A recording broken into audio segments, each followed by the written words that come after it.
सभी को नमस्कार दोस्तों। आज हम जीएस प्लस सोसाइटी सीरीज में आज पढ़ने वाले हैं भारत की विविधता, डाइवर्सिटी ऑफ इंडिया। और ये हमारी टू द पॉइंट सीरीज चल रही है और आप लोगों का प्यार और विश्वास इसमें बहुत ज़्यादा मिल रहा है। तो जो भी मैंने आप लोगों से हमेशा प्रॉमिस किया है कि मैं मेंस के आपको ये टॉपिक पढ़ाने वाला हूँ। दिसंबर तक मेंस की सीरीज चलेगी और दिसंबर के बाद में इस बार प्रीलिम्स के लिए मेरे पास एक नवाचार और आइडिया है जो आपके साथ बाद में दिसंबर के बाद में साझा करूंगा कि प्री की हम कैसे फोकस करेंगे ज़्यादातर एनसीईआरटी किताबों में एमसीक्यू को लेकर। लेकिन अभी दिसंबर तक जो भी मेंस के हम कर सकते हैं, जैसे सोसाइटी जीएस फर्स्ट और जीएस2 के अंदर सोसाइटी और गवर्नेंस, उन मुद्दों को हम पढ़ने वाले हैं। तो इसी सीरीज़ में आज हमारा टॉपिक है भारत की विविधता।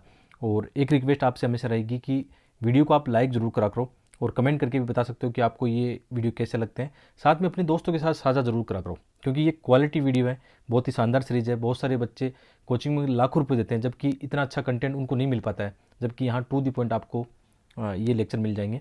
तो शुरू करते हैं भारत की विविधता। तो इससे जुड़े हुए किस टाइप के क्वेश्चन आते हैं, जैसे 2022 के एग्जाम में एक क्वेश्चन आया है कि भारत के जनजातीय समुदायों की विविधता को देखते हुए वे किस विशेष संदर्भ में उन्हें अंतर्गत उन्हें किसी एकल श्रेणी में माना जाना चाहिए।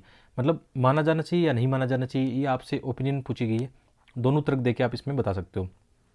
तो ये भी क्या है, करंट अफेयर से थोड़ा जुड़ा हुआ है क्योंकि ऐसे आर्टिकल बहुत सारे मैंने देखे हैं न्यूज़पेपर में, वहाँ से क्वेश्चन ज़्यादा आ रहे हैं। तो मेंस के एग्जाम में मैं बार बार फिर से दोहराना चाहूँगा कि करंट अफेयर पे फोकस करना, विशेषकर न्यूज़पेपर में जो डिबेट आती है ना, कोई अच्छे आर्टिकल एडिटोरियल आते हैं, वो आपके लिए बहुत इंपॉर्टेंट हो जाते हैं। इसके अलावा क्या हमारे राष्ट्र में सर्वत्र लघु भारत के सांस्कृतिक क्षेत्र हैं, उदाहरणों के साथ सविस्तार बताइए। जैसे इस क्वेश्चन की डिमांड देखें हम, तो ये क्वेश्चन बहुत अच्छे से आप कवर कर सकते हो कि हमारे राष्ट्र में, हमारे देश में सर्वत्र लघु भारत के सांस्कृतिक क्षेत्र, यानी छोटे छोटे अलग अलग क्षेत्र में, किसी प्रदेश में, शहरों में, गाँव में अलग अलग सांस्कृतिक क्षेत्र हो सकते हैं। और जब भी किसी सांस्कृतिक क्षेत्र की बात करो ना, तो उसके अंदर क्या आएगी, वहाँ की भौगोलिक विविधता आएगी। सांस्कृतिक विविधता में वहाँ की भाषा, रीति रिवाज, रहन सहन, वहाँ के त्यौहार आएंगे। इसके अलावा वहाँ के जनजातीय जो समुदाय है, जनजाति है या कोई अन्य धर्म के लोग हैं, वो वहाँ पे आएंगे। तो जब भी ऐसे क्वेश्चन आए तो आप एग्जाम्पल दे के समझाओगे। जैसे इसमें क्वेश्चन की डिमांड ही पूछा गया है कि एग्जाम्पल दे के समझाओ उदाहरणों के साथ में। तो आप इसको ना एक ग्रामीण और शहरी संस्कृति के रूप में बता सकते हो, एक जनजातीय संस्कृति का एग्जाम्पल दे के बता सकते हो। आप चाहो तो लद्दाख, तिब्बत, वहाँ की संस्कृति का या नॉर्थ ईस्ट का एग्जाम्पल दे के बता सकते हो। आपके पास बहुत सारे अच्छे एग्जाम्पल इसमें होने चाहिए। और आगे क्वेश्चन है कि भारत की विविधता के संदर्भ में क्या यह कहा जा सकता है कि राज्यों की अपेक्षा प्रदेश सांस्कृतिक इकाइयों को रूप प्रदान करते हैं अपने दृष्टिकोण के लिए, उदाहरणों सहित वही बात है जो हमने ऊपर चर्चा की, सेम संस्कृति विविधता, इनके क्वेश्चन यहाँ पे आए हैं। चलिए शुरू करते हैं इसमें कि यदि हम भारतीय समाज की मुख्य विशेषता देखें तो भारत के समाज की प्रमुख विशेषताएं विविधता में एकता रही है। और अर्थात यहाँ पे बहुत सारे धर्म है, नरजातीय समूह है और भाषा के लोग हैं, लेकिन फिर भी हमने हमेशा देखा है कि चाहे विदेशी आक्रमण हो या जब भी हमारे राष्ट्र के सामने कोई खतरा आया हो, हमने हमेशा क्या दिखाया है, सब लोगों ने मिलकर एकता दिखाई है। एकता, अखंडता को बनाए रखने के हमने सब लोगों ने मिलकर प्रयास किए हैं। हमने अपने आज़ादी के आंदोलन के दौरान देखा या जब जब समाज में ऐसे आंदोलन देखें, उस समय सभी लोग मिलकर देश में जो भी मतलब चीज़ें होती हैं उनमें अपना योगदान देते हैं। जो भी समस्या आती है उसमें सब एक साथ खड़े होते हैं। तो यही क्या है, हमारी विविधता में एकता है। आप इसे प्रैक्टिकल आइडियाज़ के साथ में इनको प्रेजेंट कर सकते हो। यदि हम हमारे यहाँ विविधता के बहुत सारे रूप देखें तो रूपों में हम जानते हैं कि हमारे यहाँ धार्मिक विविधता बहुत अच्छी है। जैसे हमारे देश में हिंदू, मुस्लिम, ईसाई, सिख, बौद्ध धर्म, जैन धर्म, या इन धर्मों के अंदर भी बहुत सारे उप जो वर्ग हैं वो भी काफ़ी हैं। और सबका अपना अपना रोल होता है। हर एक मतलब चाहे धर्म हो चाहे संस्कृति हो, सबका अपनी अपनी अच्छाइयाँ होती है और सभी लोग एक दूसरे के साथ इन चीज़ों को सीखते हैं और उसी से एक अच्छा राष्ट्र बनता है। और सांस्कृतिक विविधता में हम जानते हैं कि हमारे यहाँ खान पान, त्योहार, रहन सहन, परंपरा, संस्कृति, संगीत आदि की काफ़ी ज़्यादा विविधता है। और कोई भी देश जितना विविध होगा, उस देश की जो सभ्यता है, संस्कृति उतनी ही स्ट्रॉन्ग होगी। आप जानते हो इसका बहुत फ़ायदा मिलता है। जैसे हमारे देश में अलग अलग संस्कृति के क्षेत्र में देखने को मिलते हैं। उससे क्या होता है, उससे हमारे देश में पर्यटन को बढ़ावा मिलेगा। पर्यटन का जीडीपी में बड़ा योगदान होता है, लोगों की आजीविका इससे जुड़ी रहेगी, तो इसका बड़ा रोल होता है। इसके अलावा हम जैसे भाषाई विविधता की बात करें तो जब भी ऐसा क्वेश्चन है तो एक डायग्राम हम यहाँ पे देखने वाले हैं। तो डायग्राम से आप प्रेजेंट कर सकते हो। जैसे यदि हम भाषाई विविधता या जनजातीय विविधता की बात करें, ये सब में लागू होता है। ये डायग्राम जो है सब में लागू होगा। कैसे लागू होगा कि हम ये जानते हैं कि किसी भी देश का जो भौगोलिक भूदृश्य है या भौगोलिक विविधता, हम कह सकते हैं कि किसी देश में यदि भौगोलिक विविधता अच्छी है, जैसे मैदान, पहाड़, पर्वत, नदियाँ, झीलें, घाटियाँ, तो उस क्षेत्र में क्या होगा, सांस्कृतिक भूदृश्य भी काफ़ी विविधतापूर्ण वाला होगा। क्यों होगा, आप ये जानते हो। एक एग्जाम्पल लेते हैं कि जैसे कोई पर्वत है, ठीक है। पर्वत श्रृंखलाएँ हो सकती है, जैसे हिमालयन रीजन है। जैसे घाटियों में कोई मतलब एक संस्कृति के लोग रहते हैं या कोई जनजातीय या नरजातीय लोग रहते हैं, तो एक पर्वत उनको दूसरे जो लोग हैं, दूसरी संस्कृति के लोग हैं या दूसरी जनजाति के लोग हैं, वो उनसे अलग करता है। कौन? पर्वत। क्योंकि प्राकृतिक बाधाएं तो पहले काफ़ी ज़्यादा थी ना, आजकल तो चलो परिवहन का विकास हो गया, लेकिन आपने आज भी देखा होगा नॉर्थ ईस्ट में, विशेषकर पहाड़ी क्षेत्र में आपने देखा होगा कि अलग अलग पहाड़ों के पार या नदियों के पार अलग अलग जनजाति के लोग रहते हैं, अलग अलग नरजातीय समुदाय के, अलग अलग भाषा के लोग रहते हैं। तो किसी भी देश की ज्योग्राफी उसके सांस्कृतिक भूदृश्य को निर्धारित करती है, और ये डायग्राम आपके बहुत ज़्यादा काम आएगा। इस डायग्राम को आपने समझ लिया, एक बार दोबारा बता देता हूँ कि नदी, घाटियाँ, पहाड़, पर्वत, पठार, आप जानते हो कि एक समय मतलब यदि हम अभी अभी आज के दशक को छोड़ दें या आज की जो सदी है उसको छोड़ दें, उससे पहले की बात करें, तो ना तो कोई वायु परिवहन था, ना कोई इतना फास्ट जो परिवहन की सुविधाएं हमारे यहाँ थी। तो जितने भी लोगों का विकास हुआ, लोगों की संस्कृति पनपी, वो इंडिविजुअल इसलिए हो गई कि क्योंकि प्राकृतिक बाधाएं थी। प्राकृतिक बाधाओं ने अलग अलग संस्कृतियों को जन्म दिया, ठीक है, और समय और स्थान के हिसाब से अलग अलग संस्कृति का विकास हुआ, ठीक है। ये डायग्राम आप जरूर प्रेजेंट करना, जब भी आपको सोशियोलॉजी में भी ऐसे क्वेश्चन आए या ज्योग्राफी में भी आए हैं, तो ऐसे क्वेश्चन को ऐसे फ्लो चार्ट और डायग्राम के साथ आप प्रेजेंट कर सकते हो। तो याद रखना, प्राकृतिक भूदृश्य ही क्या करते हैं? सांस्कृतिक भूदृश्य का निर्माण करते हैं, और समय के साथ में वहाँ की संस्कृति का डेवलप होता है, समय के साथ वहाँ की संस्कृति विकसित होती है। आज हम यदि हम हमारे देश में अलग अलग क्षेत्रों में संस्कृति की बात करें, तो वहाँ की ज्योग्राफी ने बड़ी भूमिका निभाई, और समय एक बड़ा कारक होता है किसी भी चीज़ को पनपने में, समय और स्थान। क्योंकि हो सकता है उस क्षेत्र में आक्रमण हो जाए तो उनकी संस्कृति जो पनप रही थी, उनका विकास हो रहा था, उसमें बाधा आ जाती है, ठीक है, ये बता सकते हो। तो अब भाषाई इनकी बात कर रहे थे हम कि भाषाई विविधता की बात कर रहे थे, इसको अप्लाइड कैसे करेंगे कि जैसे भौगोलिक विविधता ने भाषाई विविधता को जन्म दिया, और भारत के अंदर कौन कौन सी भाषाओं का विकास हुआ। जैसे यदि हम इनको बात करें तो इंडो यूरोपियन यानी हिंदू यूरोपियन भाषाओं का विकास हुआ, जैसे उत्तरी भारत में विशेषकर ऐसा हुआ। बाद में बीच में जैसे आपने ये देखा होगा, बीच में जैसे हमारा देश है, जैसे देश की बात करें तो यहाँ पे विंध्याचल या नर्मदा नदी घाटियाँ आती है, तो जो हम जानते हैं कि जो इंडो यूरोपियन भाषाओं का विकास उत्तर की ओर हुआ था, ठीक है, और बाद में साउथ की तरफ जैसे द्रविड़ भाषाओं का विकास इस पॉकेट में हुआ। यहाँ पे क्यों हुआ, ठीक है, तो इसके अलग कारक है कि जैसे द्रविड़ भाषा या द्रविड़ परिवार की जो भाषा है वो कई अन्य चीज़ों से प्रभावित हो सकती है, या तो तटीय क्षेत्र से कुछ लोग आए होंगे, क्योंकि कोई भी संस्कृति बनती है या एक डेवलप होता है किसी भी संस्कृति का, तो उसमें कई कारक होते हैं, मतलब एक कारक नहीं होता, बहुत सारे कारक हो सकते हैं। हो सकता है कई कई संस्कृति का विकास ऐसा हो सकता है कि चारों ओर से पहाड़ों से घिरी हुई हो, बाहरी लोग वहाँ पे आ ही नहीं पाए, तो उनकी जो मूल संस्कृति हम बोलते हैं कई बार, वो संस्कृति का विकास हो सकता है, ठीक है। तो मुख्य रूप से यदि हम भारत की भाषाओं का विकास देखें या भारत की भाषाओं का एक परिवार देखें, तो चार भागों में इनको बांटा जा सकता है। एक इंडो यूरोपियन यानी हिंद यूरोपियन भाषाएं, जैसे उत्तरी भारत में विशेषकर हिंदी, ब्रज भाषा, अन्य कई भाषा यहाँ पे स्थानीय भोजपुरी से लेकर कई भाषाओं का यहाँ पे विकास हुआ है, बंगाली तक या उड़िया भाषा भी कई बार इसमें माना जा सकता है। मतलब आप मुख्य रूप से ये मान सकते हो कि उत्तर भारत की जितनी भी भाषाएं हैं उनका विस्तार उत्तर से लेकर पूर्व की ओर हुआ। और इसके अलावा द्रविड़ परिवार की जो भाषाएं विशेषकर तमिल, मलयालम और तेलुगु, कन्नड़, ठीक है, ये साउथ में है। आस्ट्रिक जो परिवार है इसको जनजातीय भाषा कह सकते हैं, जैसे संताली, मुंडा, अरावली, विंध्य, तो ये मध्य भारत में इनका विकास हुआ। इसके अलावा चीनी और तिब्बती परिवार या साइनो तिब्बती परिवार है, आप जानते हो कि जैसे लद्दाख क्षेत्र है या नॉर्थ ईस्ट रीजन में इन भाषाओं का विकास हुआ। तो जैसे नॉर्थ ईस्ट रीजन है या लद्दाख रीजन है, इसमें कहीं ना कहीं जो मंगोलियन आक्रमण हुआ या जो मंगोलियन वहाँ का जो प्रदेश है उनका प्रभाव इन पर दिखता है, तो ये आप बता सकते हो। इसके अलावा नरजाति विविधता की बात करें तो नरजाति विविधता में है कि किसी क्षेत्र की नरजाति विविधता प्राकृतिक भूदृश्य, संस्कृति व परंपरा व प्रवास व समय के साथ मिश्रण पर निर्भर करती है।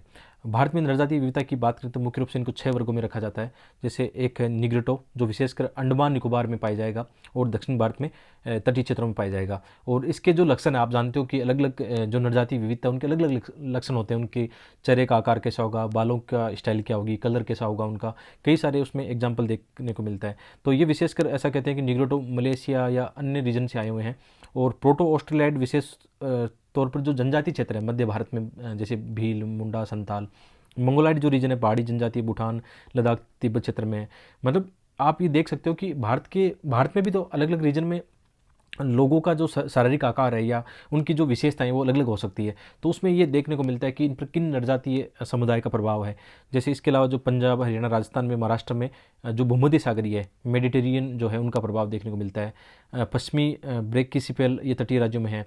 इसके अलावा नॉर्डिक्स आर्यन, काफ़ी आपने आर्यन सुना होगा वैदिक सभ्यता के बाद में, पंजाब, हरियाणा, राजस्थान, यूपी में देखने को मिलते हैं। तो हमारे देश में काफ़ी विविधता है, बहुत अच्छी विविधता है। उसका बहुत ज़्यादा प्रभाव पड़ता है कि जितनी ज़्यादा विविधता होगी तो उस देश के लिए या उस वहाँ की संस्कृति या लोगों का स्थायित्व उतना ही महत्वपूर्ण होगा, ये ज़्यादा होगा। इसके अलावा जनजातीय समुदाय की विविधता की बात करें तो यहाँ से क्वेश्चन देखने को मिलते हैं, कई बार क्वेश्चन देखने को मिले जनजातीय समुदाय से संबंधित। 2022 में भी क्वेश्चन था। तो यदि हम जनजातीय समुदाय की बात करें तो मुख्य रूप से जो उपमहाद्वीप के पुराने निवासी हैं उनको हम आदिवासी या जनजातीय समुदाय में शामिल कर सकते हैं। और इनकी यदि जनसंख्या की बात करें तो भारत में 2011 की जनगणना के अनुसार कुल जनसंख्या का 8.6% यानी 104 मिलियन लोग जनजातीय लोग भारत में निवास करते हैं। और लगभग 85% जो जनजातीय समुदाय है मध्य भारत में, कहाँ से लेकर गुजरात से लेकर बंगाल तक, बीच में जो जितने भी राज्य आ गए आपके मध्य प्रदेश, छत्तीसगढ़, झारखंड, यहाँ पे जनजातीय समुदाय ज़्यादा पाया जाता है। इसके अलावा 11% पूर्वोत्तर राज्य में और बाकी अन्य 4% अन्य भारत में पाया जाता है, ये पाए जाते हैं। ठीक है, इनकी भाषाएं कौन सी है? इसमें भाषाएं में मुख्य रूप से ऑस्ट्रिक और साइनो तिब्बती भाषा इनकी प्रमुख है। और 1960 के दशक में एक ऐसा मामला आया था कि जनजातीय समुदाय को किस कैटेगरी में शामिल करें। क्या जनजातीय समुदाय मूल रूप से अपने आप में एक अलग समुदाय है या किसी न किसी धर्म के साथ जुड़ा हुआ है? तो जैसे इसको एक वर्ग मानता है कि ये हिंदू धर्म का ही विस्तारित एक समुदाय है, कर्षक समुदाय या जातीय समुदाय माना जा सकता है। जबकि अन्य विद्वान भी हैं जो अपनी मतलब थ्योरी के पक्ष में तर्क देते हैं कि ये अपने आप में एक विशुद्ध समुदाय भी है। और कुछ विद्वानों का मानना है कि जनजातियों को ऐसे आदिम अथवा विशुद्ध समाज के रूप में रखा जा सकता है जो सभ्यता व विकास की धारा से अछूते रहे हैं। आदिवासी समुदाय विशेषकर मध्य भारत के शासक, अच्छा कुछ विद्वान ये भी मानते हैं कि आप इनको ये मानते हो कि काफ़ी पिछड़े हैं, या तो ऐसा नहीं है, इन्होंने शासन भी किया है। इन्होंने कई, जैसे मध्य भारत में एग्जाम्पल देके बताया कि गोंड राज्य इनका हुआ करता था, या बाद में बताया कि कई जो जनजातियाँ आदिवासी समुदाय से कई शासक वर्ग निकले हैं। ठीक है, इसके अलावा इनमें से काफ़ी व्यापारी भी रहे हैं।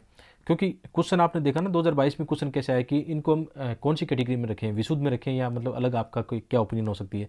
तो ये एनसीईआरटी में मुझे चैप्टर मिला और यूपीएससी क्या कर रहा है, एनसीईआरटी किताबों में मेंस से बहुत सारे अच्छे क्वेश्चन बना रहा है। तो मैं आपको फिर से कहना चाहूँगा एनसीईआरटी किताबों का रोल बड़ा है मेंस के एग्जाम में भी। जैसे मैं अपने जो नोट्स बनाता हूँ या पढ़ता हूँ, पहले फोकस करता हूँ कि एनसीईआरटी किताबों में वो चैप्टर मुझे मिल जाए। ठीक है, बाद में अन्य चीज़ें काम आती है, सबसे पहले एनसीईआरटी किताबें।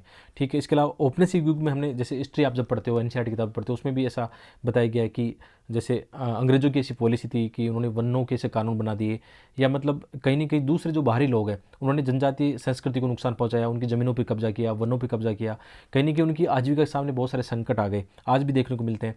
और हमेशा ये भी चर्चा में रहता है कि राष्ट्रीय विकास बनाम जनजातीय विकास, क्योंकि जनजातीय क्षेत्र क्या है, बहुत सारे वहाँ पे वन है, खनिज संसाधन है, या बड़े बड़े बांधों का निर्माण किया जाता है, तो इनका नेगेटिव इम्पैक्ट पड़ता है जनजातीय संस्कृति और उनकी फ्यूचर पर। तो ये भी एक चुनौती के रूप में देखा जाता है। इसके अलावा समकालीन जनजातीय हमेशा पहचान का मुद्दा भी एक संकट में रहता है कि जो उनकी मूल संस्कृति है वो काफ़ी ज़्यादा प्रभावित हो रही है। क्योंकि हमने पहले भी देखा, जैसे अंग्रेज़ों के समय जो ईसाई धर्म में काफ़ी ज़्यादा इनमें प्रचार प्रसार किया गया था, तो इनकी जो मूल संस्कृति है वो भी संकट में देखने को मिलती है। तो ये मुद्दे भी हमेशा चर्चा में रहते हैं। इसके अलावा जैसे भारत की यदि हम सांस्कृतिक प्रदेशों की बात करें, कई बार क्वेश्चन डायरेक्ट ऐसा आ सकता है कि भारत के सांस्कृतिक प्रदेश कौन कौन से हैं। तो सांस्कृतिक प्रदेश वही है कि संस्कृति बनती किससे है, बनती है वहाँ के लोगों से, वहाँ की भाषा, रहन सहन, त्यौहार, या अन्य जो परंपरा हो सकती है, उनमें मूल्य हो सकते हैं उनके। तो मुख्य रूप से यदि हम इसको बांटना चाहिए भारत में तो 10 भागों में बांटा जा सकता है, जैसे उत्तर से दक्षिण की ओर। ऐसा क्वेश्चन आए तो एक मैप बना देना जरूर और इसको आराम से समझा देना, और सबके मानक सेम होंगे। जैसे लद्दाखी और बौद्ध संस्कृति का आप बताओ, तो इसमें बता सकते हो कि विशेषकर यहाँ पे बौद्ध धर्म के लोग रहते हैं। लद्दाखी और बौद्ध संस्कृति में यहाँ पे काफ़ी ज़्यादा जो धार्मिक उनके मठ है, योगा मेडिटेशन भी ये करते हैं यहाँ पे। और वहाँ की भाषा कौन सी है, जैसे हम अभी ऊपर पढ़ के आए थे, है ना, कौन सी नरजाति समुदाय के यहाँ पे लोग पाए जाते हैं, वो आपको जरूर बताना चाहिए। कश्मीरी मुस्लिम संस्कृति में आप बता सकते हो कि यहाँ पे जैसे कश्मीरी पंडित है, या सिख धर्म के लोग हैं, मुस्लिम धर्म के लोग इस क्षेत्र में रहते हैं, यहाँ कौन कौन सी भाषा बोली जाती है वो आप बता सकते हो। हिंदू धर्म के लोग यहाँ पे हैं, तो ऐसी चीज़ें आप बता सकते हो। ठीक है। सिख और गुरुमुखी, यहाँ पे कौन सी भाषा, कौन सी लिपि, कौन से धर्म, सब में सेम कारक आएंगे, इसलिए ज़्यादा इसको विस्तार करने की आवश्यकता नहीं है। और यदि ऐसा क्वेश्चन आता है आपके पास 10 पॉइंट है ना, इसको आराम से आप एक्सप्लेन कर सकते हो एक डायग्राम बना के, एक इंडिया का मैप बना के। ठीक है। इसके अलावा देवभूमि सांस्कृतिक प्रदेश है, यहाँ पे जैसे हिमाचल है, उत्तराखंड है, आपने केदारनाथ और इनका काफ़ी ऐसे धार्मिक पर्यटन स्थल है, उनका नाम सुना होगा।